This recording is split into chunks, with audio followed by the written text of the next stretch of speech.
What's going on, folks? Welcome to my home bow shop.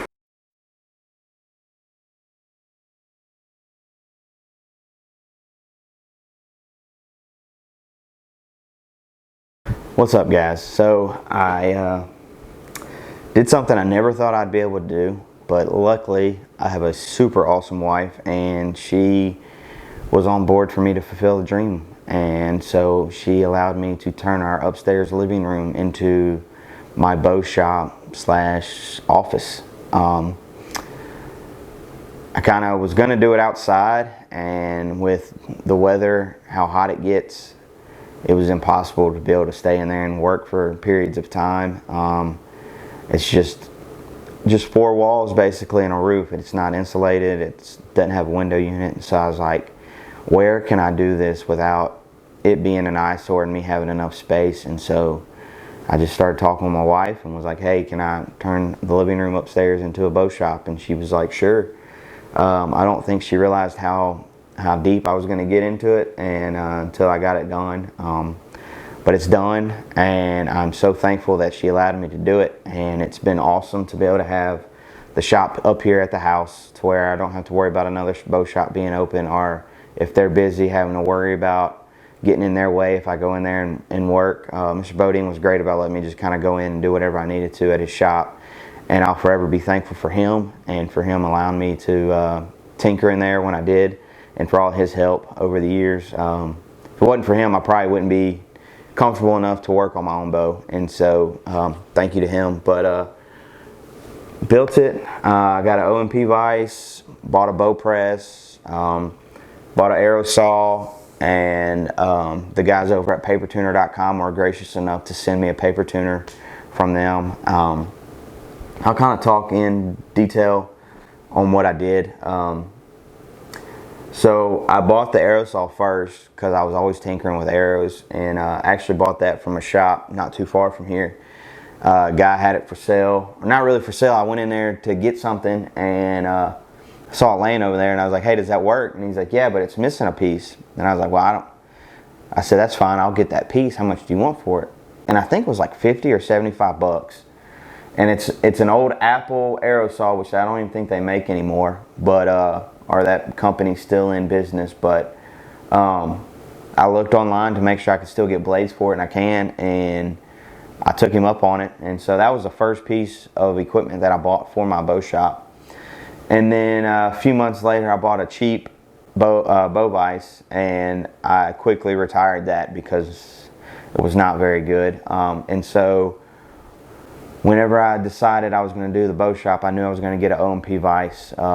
Just heard too many good things about them, too many people use them, and so I ordered that and my Easy Green bow press from Lancaster. That was the two big purchases that I had for this, and then obviously cost of lumber and stuff like that to build my workbench. But I went with the Easy Green press because one, it was on sale, and two, I'm not a fully functional bow shop as far as operating and have people come up here all the time working on bows. It's just kind of for me and my buddies right now, starting out. Eventually I may get into after hours working on people's bows, but right now it's just kind of for me and my buddies to tinker. If they need something done, I can help them do it or whatever.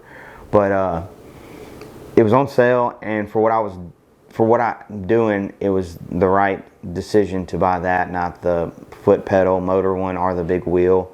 And so those were the two big purchases, was the bow vise and the bow press. And then obviously little materials like serving string and stuff like that. But I built the workbench. I'm pretty sure it's 8 feet wide or 8 feet long. And so built it, and I did it 36 inches high. Just thought that was a good working height for me. Put the backing on it, and then I ran some LEDs underneath, thinking, it might give a cool vibe for interviews and stuff like that, or just if I'm doing videos for trying to produce some content or photos for companies, that light in the background might pop and might be pretty good. But then I also have a little desk over there, work on my computer and do some editing. And then I built a movable wall. I'm thinking that's going to be kind of like a background for if I'm sitting down doing actual interviews from a hunt or something like that. I can do that. or if I just need a plain backdrop for content, I'll have that. I also built a drawboard. I just bought a hand crank winch from Harbor Freight, and built that, and that way I can check timing and stuff like that. And then I built a bow hanger for my 2 bows. I just put a 2x4 into the wall, and then I had some leftover barnwood that my buddy Jacob gave me so I could finish my deer mounts, and so I put those pieces on top of that 2x4 just to keep it that rustic look.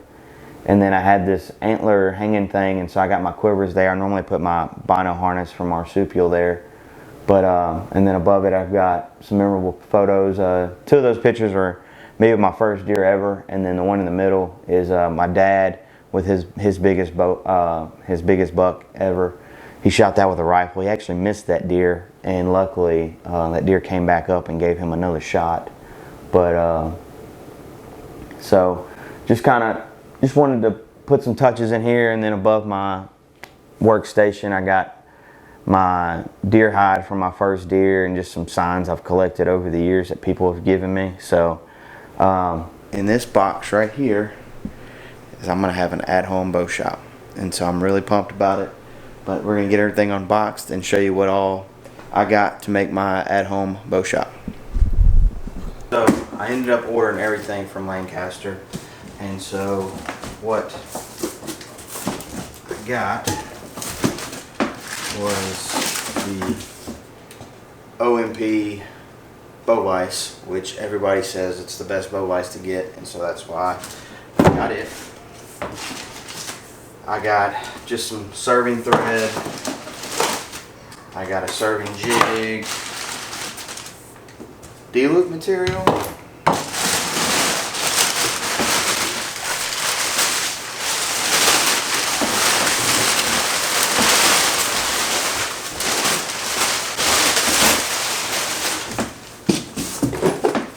I'm guessing hardware,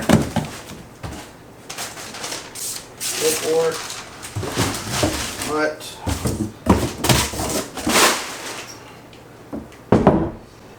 I got a bow press, and so I've been wanting to be able to just work on my bow anytime that I need to or want to, or help buddies out, stuff like that, because you know things happen, and it may not always be when a shop is open. Not that I know everything, but I know enough to get us back and going. And so got a bow press. Hopefully, possibly gonna have a new bow build for y'all here pretty soon. So I'm kind of hustling to get this set up and get this rolling. One, so I can do a double check with my current bow, and then if and when I get the new one, we'll be able to do a bow build video here at the house. We don't even have to leave. So I got a paper tuner as well downstairs, and I'm making my own drawboard. So we're literally going to be everything I need. So besides like little tools and accessories and stuff like that, but this is it. I'm pretty pumped. I can't wait to get this rocking and rolling, and I'll show you all the finished product whenever we're done.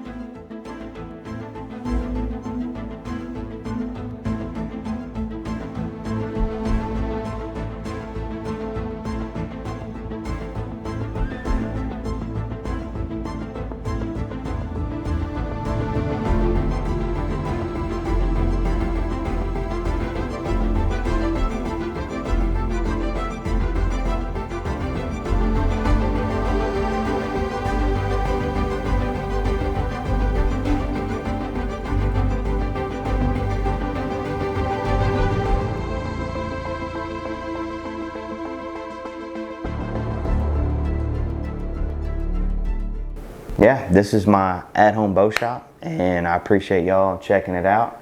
If you have any questions, just comment below and I'll try to answer them. And always remember, nothing's impossible.